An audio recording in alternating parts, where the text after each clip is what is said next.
Rádio Decidente. Olá, eu sou o Thiago Gomide e está começando mais um Rádio Decidente, o podcast da Coordenadoria de TV e Rádio do Superior Tribunal de Justiça, em parceria com a Secretaria de Precedentes e Ações Coletivas do STJ. No episódio de hoje, nós vamos falar sobre o tema 1350 dos recursos repetitivos, julgado pela primeira sessão do Superior Tribunal de Justiça. O precedente definiu que não é possível a Fazenda Pública substituir ou emendar a certidão de dívida ativa para incluir, complementar ou modificar o fundamento legal do crédito tributário, ainda que antes da sentença nos embargos à execução fiscal.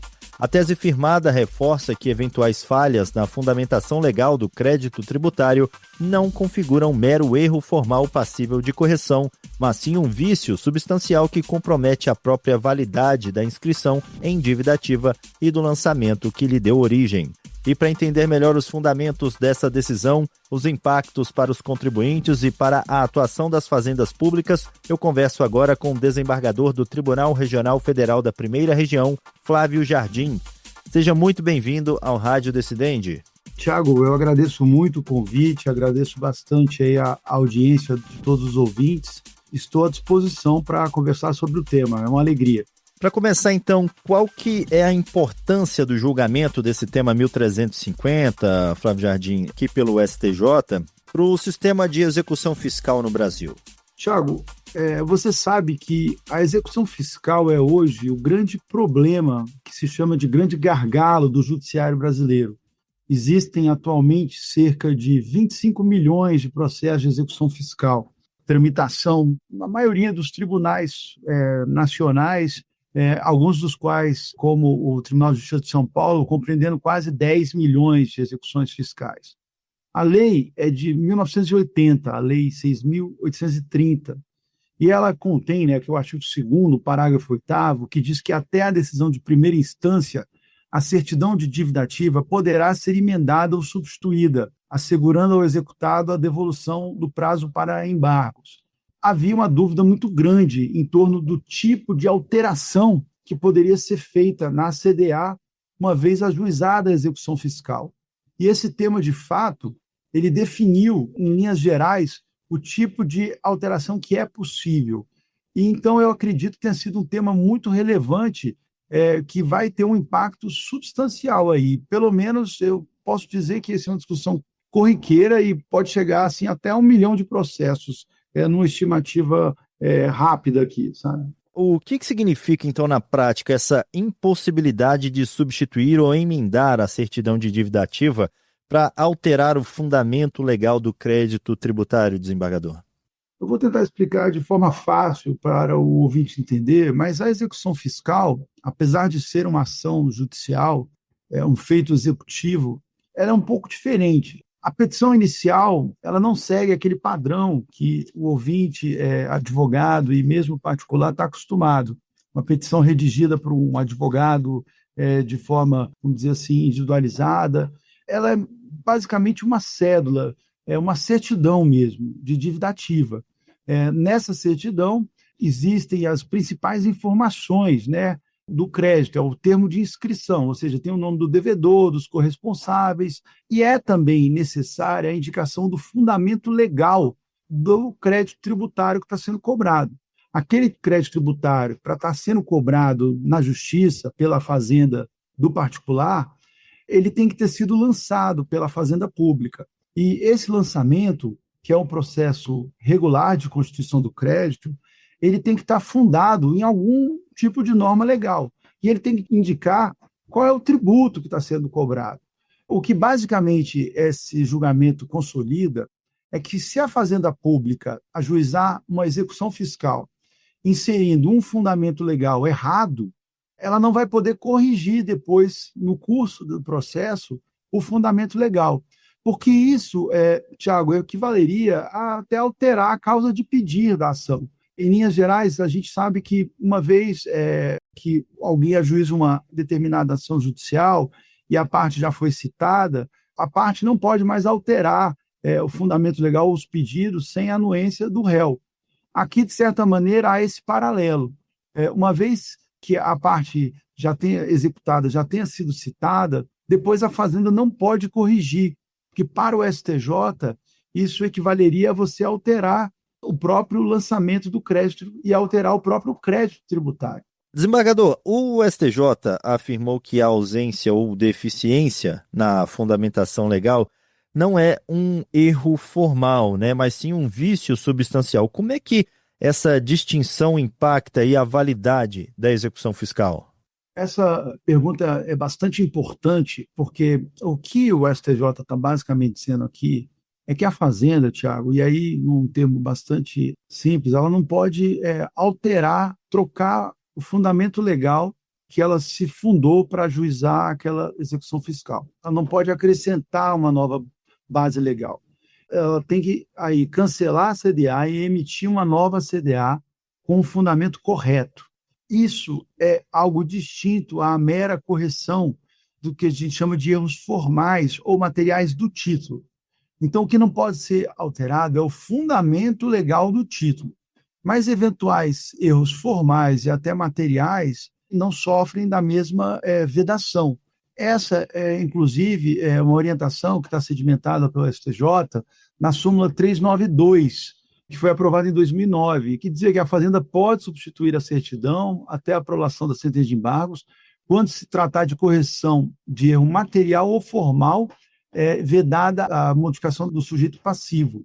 Se forem erros do título, por exemplo, se houver um erro de endereço, um erro de grafia do nome do devedor, se houver um erro até mesmo de valor, isso poderia ser alterado. Então, erros numéricos, erros de cálculo, erros de transcrição de eventual número do processo administrativo, até mesmo uma descrição acessória que venha complementar as informações da CDA, isso não altera o tributo para o STJ, não altera o fato gerador, e, por isso, não seria considerado um erro de fundamento legal do crédito tributário.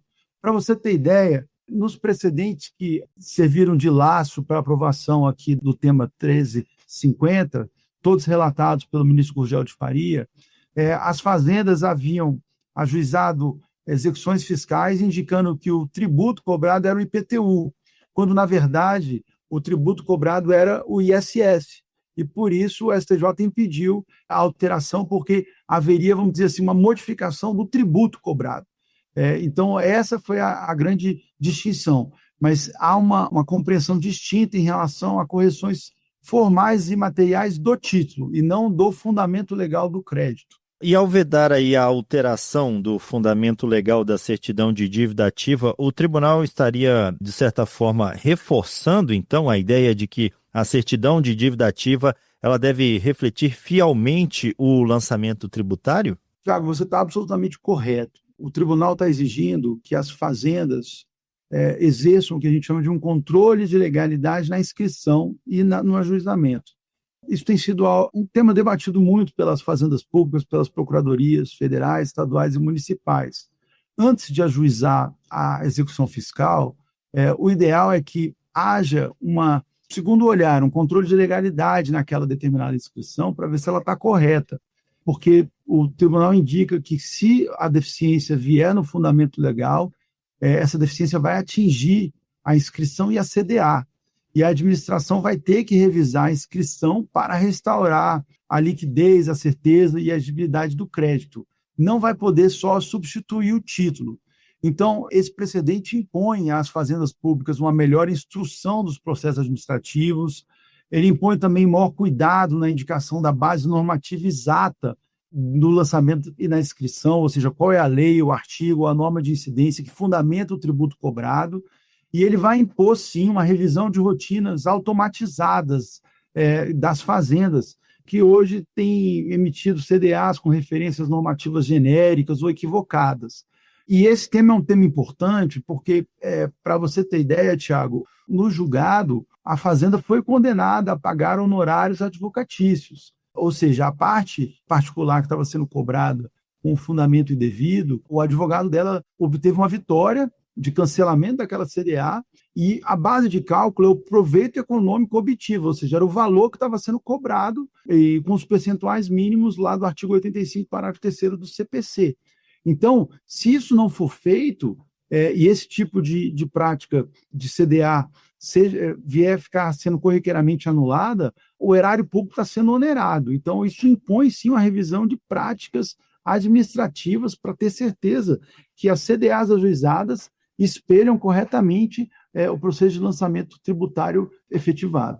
Desembargador, você falou aí de revisão, né? E é esse ponto da minha próxima pergunta. Até que ponto a modificação do fundamento legal poderia representar aí uma verdadeira revisão do lançamento tributário pela própria Fazenda Pública? O que o Judiciário está dizendo é que a revisão não pode ser feita no âmbito do processo de execução fiscal, sabe? E se houver um ajustamento equivocado, ele vai ser anulado e a Fazenda Pública, se tiver ainda dentro do prazo de prescrição, vai poder lançar o tributo novamente.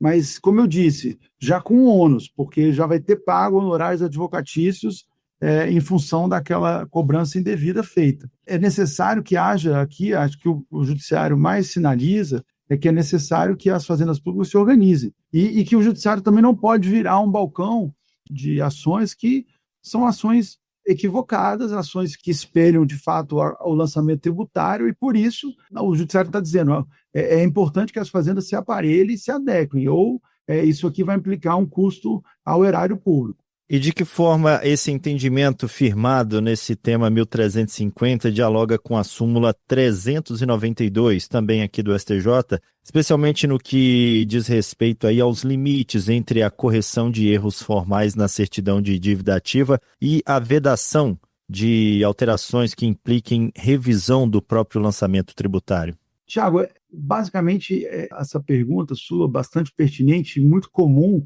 esse tipo de problema surgir no âmbito da execução fiscal, ela entra na possibilidade de correção de erro formal e material da CDA, e não modificação do fundamento legal. E erros formais são, como eu disse antes, erros de identificação das partes, erros numéricos, erros de cálculo, erros de mera transcrição e de forma na data de inscrição, data de vencimento. Vamos dizer assim, questões que às vezes são meramente equívocos no espelhamento da CDA, do termo de inscrição de dívida ativa, da CDA ajuizada. Esses erros não alteram o tributo, não alteram o fato gerador, não alteram o sujeito passivo material, o perito tributário, nem o fundamento legal aplicado no lançamento. Eles só tornam o título coerente com o que já foi validamente lançado e inscrito. Esses erros são distintos à modificação, inclusão ou complementação do fundamento legal. Então, esse é o ponto-chave aqui.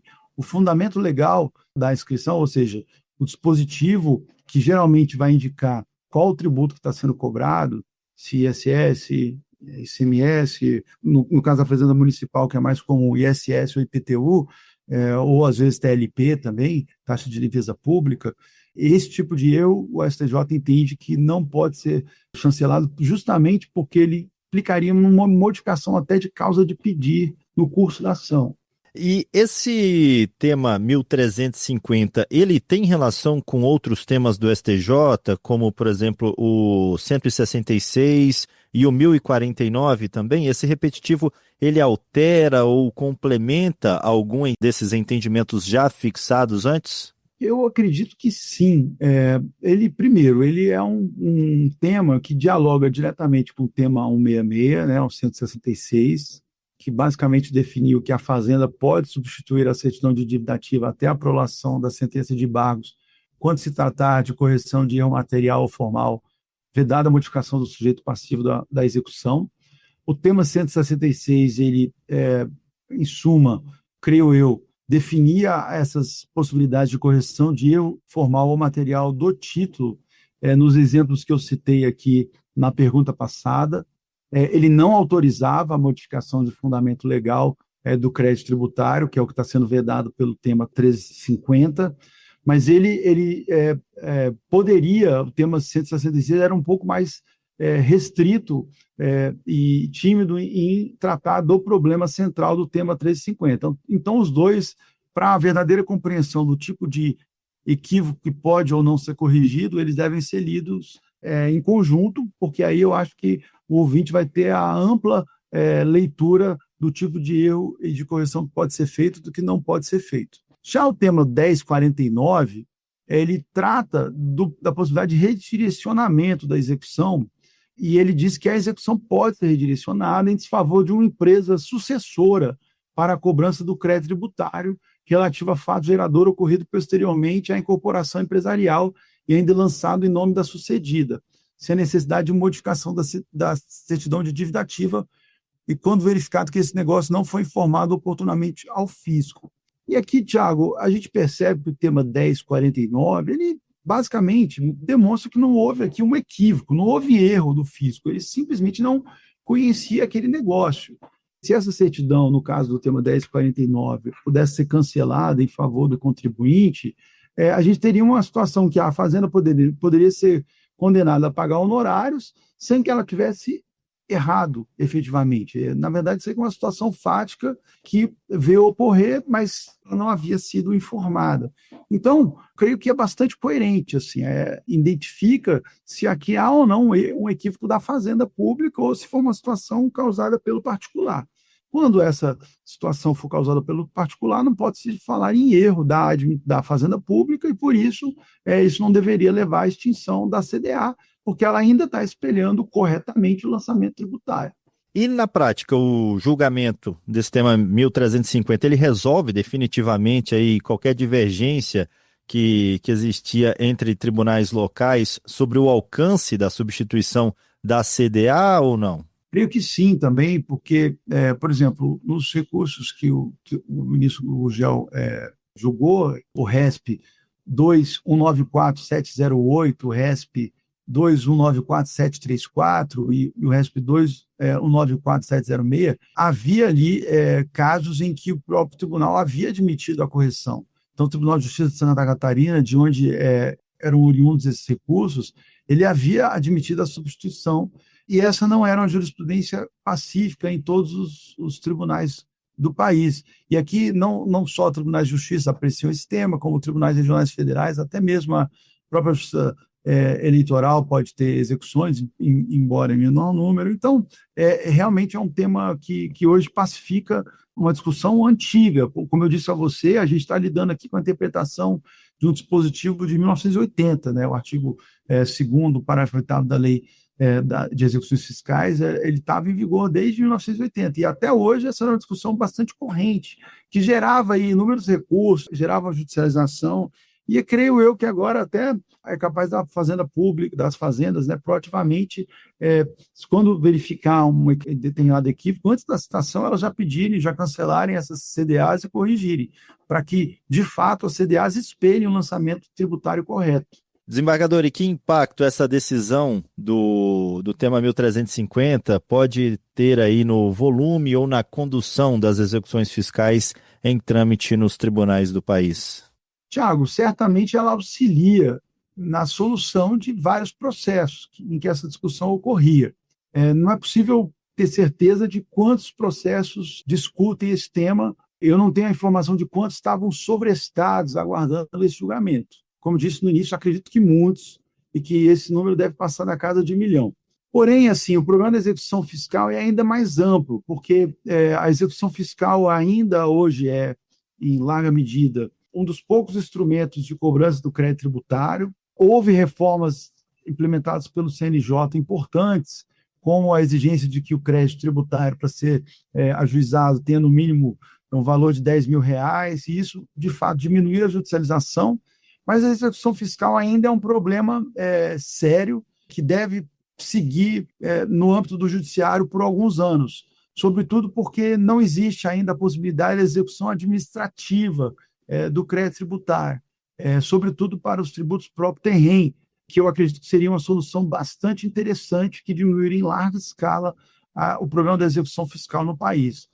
A maioria dos exequentes são municípios, a gente verifica que o número de execuções fiscais na Justiça Comum é muito maior do que na Justiça Federal, por exemplo, e a maioria dos municípios cobra na Justiça o IPTU. Hoje tem tido uma diminuição muito grande no ajuizamento, mas o estoque de execução ainda em tramitação é muito grande. Então, esse é um problema que ainda o judiciário vai enfrentar, meu sentir, pelo menos pelos próximos 10 anos, mas vai ser paulativamente diminuído com o tempo.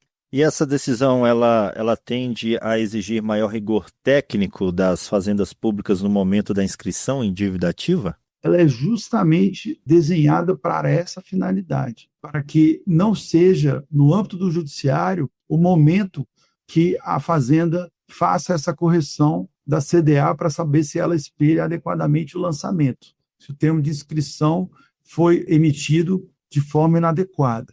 Ela tem que exigir das fazendas essa correção de lançamentos, talvez uma revisão administrativa no que existe hoje no estoque de lançamentos ainda não ajuizados, até porque, como eu falei, um ajuizamento inadequado, que é considerado ilegal pelo STJ, por ter um fundamento legal indevido, ele gera o efeito de condenar a fazenda pública a pagar honorários de 10% do valor que estava sendo cobrado. 10% não, na verdade, os percentuais do parágrafo 3º do artigo 85. Pode ser 10 ou pode ser menos. Então, é necessário que as fazendas adotem uma postura proativa para a correção desses lançamentos, para que lançamentos equivocados não cheguem ao judiciário. E esse entendimento, ele pode ampliar o uso de instrumentos como a execução de pré-executividade pelos contribuintes? Com certeza, porque como é um erro de fundamento legal, ele é um tema que o judiciário largamente admite ser debatido na seara da exceção de pré-executividade. Então, assim, o instrumento que os contribuintes certamente mais se valerão para requerer a anulação dessas execuções fiscais e a extinção desses processos que foram ajuizados com fundamento legal do crédito tributário inadequado vai ser a exceção de pré-executividade. Certamente, o número de exceções vai ser mais acatado, né? Vai ser acolhido. E em que medida essa tese do tema 1350 fortalece princípios constitucionais como contraditório, ampla defesa e também, claro, segurança jurídica? A segurança jurídica de que a parte não precisa, não vai ser surpreendida no curso de um processo por alteração do fundamento legal da cobrança, ou seja, se ela acha que está sendo cobrada por IPTU, ela não pode depois ser surpreendida de que a fazenda, na verdade, estava cobrando dela o ISS. Foi, em suma, isso, que a primeira sessão do STJ, ela sinalizou, né, para todos, sabe? Então, ele orienta que o contraditório no processo é relevante, a fazenda não pode simplesmente, a pretexto de ajuizar uma execução fiscal para, às vezes, impedir um prazo prescricional, não ter o cuidado certo de saber se esse lançamento está correto e que o contribuinte tem direito a ser cobrado adequadamente, até porque o que se está pretendendo é extrair uma parte do patrimônio do contribuinte. Então, o devido processo legal está no seu núcleo de certeza hermenêutica, ele precisa atuar de forma muito sólida e, por isso, o STJ reforça que as pessoas têm direito a ser cobradas, né? Se a fazenda pretende ter um pagamento de valor do contribuinte, essa pretensão precisa ser cobrada de forma adequada, sob pena de ser nula. E existe aí o risco de que essa decisão gere um aumento de extinções de execuções fiscais por falhas na CDA? Certamente vai ter esse efeito. Creio eu que não era esse controle de legalidade, diante do texto literal do artigo 2º, parágrafo 8º da Lei de Execuções Fiscais, que autorizava a substituição, não era uma praxe tão corriqueira das fazendas públicas. Então, deve ter muita execução fiscal equivocada em tramitação que vai ser extinta. Então, ela vai gerar efeito de extinção em massa de execuções fiscais. Não sei se é um volume tão significativo a ponto de provocar, vamos dizer assim, uma queda brutal no número de execuções em tramitação no país, porque não havia esse cuidado, a meu sentir, em todos os municípios, né? São muitos municípios, são muitos estados. Acho que hoje quem estaria mais preparada já para fazer esse controle de legalidade no ajuizamento, o controle de legalidade da inscrição, como nós chamamos, era a União. Os estados faziam isso também, não de forma tão intensificada, mas os municípios, a meu sentir, ainda pecavam muito, né? Talvez por falta de pessoal, talvez por procedimentos antigos que vêm sendo adotados há anos. Esse precedente, o tema 350, vai exigir uma modificação de postura substancial das fazendas. Para a gente fechar, essa tese ela pode influenciar também discussões futuras sobre a própria estrutura do processo de execução fiscal no Brasil? Eu creio que a estrutura do processo de execução fiscal no Brasil seja um tema bastante discutido no âmbito judiciário. O CNJ possui comissões específicas para lidar com a execução fiscal. O CNJ, em números, relatório que é publicado anualmente pelo Conselho, dedica capítulo específico à execução fiscal. A execução fiscal é o grande problema do judiciário brasileiro. É um processo caro, não tão eficiente como deveria ser, e a gente precisa de reformas. Esse tema ele é relevante porque ele já implica, já enseja, né, já incentiva boas práticas da Fazenda Pública, ou seja, que o judiciário não sirva como uma banca de recebimento de execuções, de cobrança, de ações de cobrança, meramente formais e inadequadas. Mas o problema da execução fiscal ele ainda é um problema que demanda muita reflexão, porque ele gerou, vamos dizer assim, um passivo de processos inimaginável, né? Não é possível que uma única classe de processo represente 1/4 do volume de processo no âmbito do Judiciário Nacional, passando da casa de 20, 25 milhões de processos. Então, eu creio que a execução fiscal ainda vai necessitar de reformas mais estruturais que esse precedente só não vai conseguir gerar. Ok, desembargador Flávio Jardim, muito obrigado por essa participação e pelos esclarecimentos prestados aqui aos nossos ouvintes no Rádio Decidente. Eu que agradeço, Thiago, sempre à disposição e até logo a todos os ouvintes. Muito obrigado.